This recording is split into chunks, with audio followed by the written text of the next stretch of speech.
Hi, I'm Mia, and I'm one of the sports coaches for Sports for Life. I also do work with Any Girl Netball and Street Game as one of their youth advisors. And I'm going to take you on my journey through sport. When I was 13, I developed anorexia and anxiety.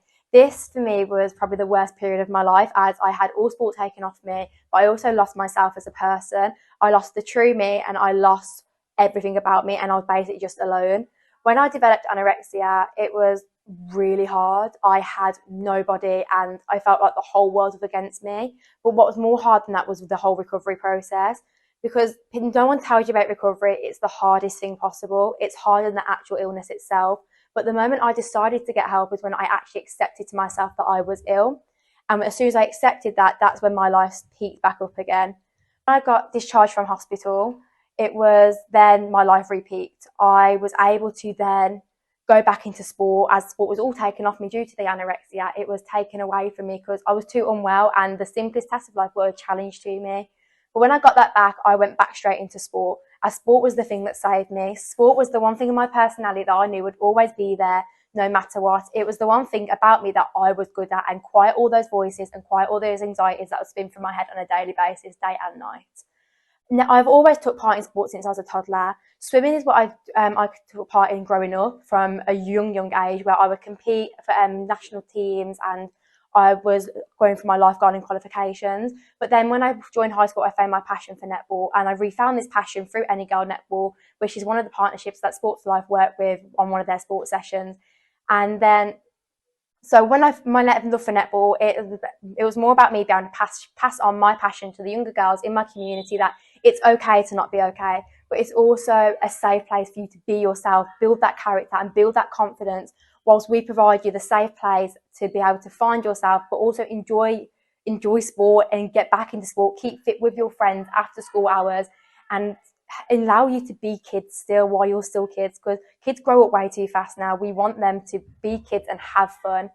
um, I said earlier, I also do work with Street Game, and this is part of the Young Manifesto with the group of young advisors I'm currently working with. The Youth Manifesto is trying to get young voices finally heard, as we are the future generation and we need our young voices heard. We want to be that change. We are the people who's going to be growing up in this society, and we want to be able to say, this is what needs doing. This is what we want to be able to grow up with, and not live off some adult's judgment as they feel like we aren't mature enough and we aren't ready to make our own decisions. But if you just give us a chance and you believed in us, you would see young people actually have a lot to say that isn't said.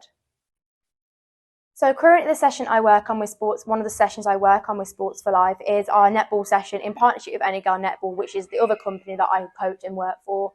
This session is on a Friday, 5:30 till 7 o'clock, and it gets girls off the streets after school, somewhere safe, making friends, building those bonds, and seeing how that sport is more than just competing or running around, and how it links everyone together, no matter what their girl's age, ethnicity, who they are as a person, religion, gender. It brings everyone together and it links all these diverse communities. Every girl that we've got signed up with us, we have 51 girls signed up.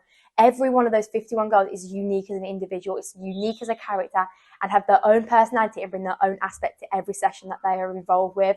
But without this session, there will be no free netball in our community.